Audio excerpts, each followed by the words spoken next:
আবার মাঠে ফিরছে টাইগারদের ক্রিকেট, তাও আবার মাইটি অজিদের বিপক্ষে। বাংলাদেশ সফরে আসছেন এবার ট্রাভিস হেডরা। তৈরি হচ্ছে মিরপুর তাদের আতিথেয়তা দিতে, সাথে দর্শকদের জন্যও তৈরি রয়েছে মিরপুর।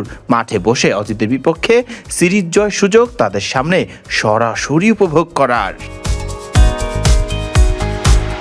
মাইটি অজিদের বিপক্ষে টাইগারদের মাঠের পরীক্ষা সরাসরি মাঠে বসে উপভোগ করতে হলে টিকিট সংগ্রহ করতে হবে ভক্তদের gobcbticket.com.bd থেকে, যা 4 জুন থেকেই পারবে তারা। 200 টাকা থেকে শুরু করে টিকিট রয়েছে 2500 টাকা পর্যন্ত।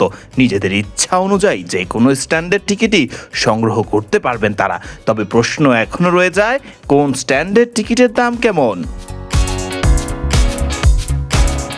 গ্র্যান্ড স্ট্যান্ডের আপার ও লোয়ার সেকশনের টিকিট মূল্য 2500 টাকা। আন্তর্জাতিক গ্যালারি নর্থ, আন্তর্জাতিক গ্যালারি সাউথ এবং ইন্টারন্যাশনাল লাউঞ্জ সাউথের টিকিট 1500 টাকা। ক্লাব হাউস নর্থ ও ক্লাব হাউস সাউথে বসে খেলা দেখতে খরচ করতে হবে আপনাকে 600 টাকা। এছাড়া শহীদ আবু সাইদ স্ট্যান্ড ও নর্দার্ন গ্যালারির টিকিট 400 টাকা এবং ইস্টার্ন গ্যালারির টিকিট মাত্র 200 টাকা করে পাবেন ভক্তরা।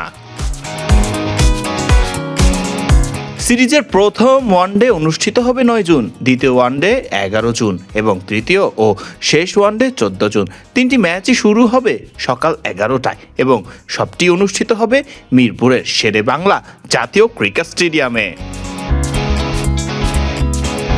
টাইগারদের জন্য অস্ট্রেলিয়ার মতো দলকে কোনো সন্দেহ ছাড়াই বলা যায় বেশ কঠিন দল, দিতে হবে বেশ কঠিন পরীক্ষা। তবে টাইগারদের সাম্প্রতিক পারফরমেন্স আশা প্রত্যাশা বাড়িয়ে দিচ্ছে মাইটি অস্ট্রেলিয়ার বিপক্ষেও। এবার দেখার পালা, ঘরের মাঠে অজিদের মতো দলকেও হারের স্বাদ দিতে পারবেন তো শান্ত লিটনরা। ফরদিন রহমান সকাল, বিডি ক্রিক টাইম।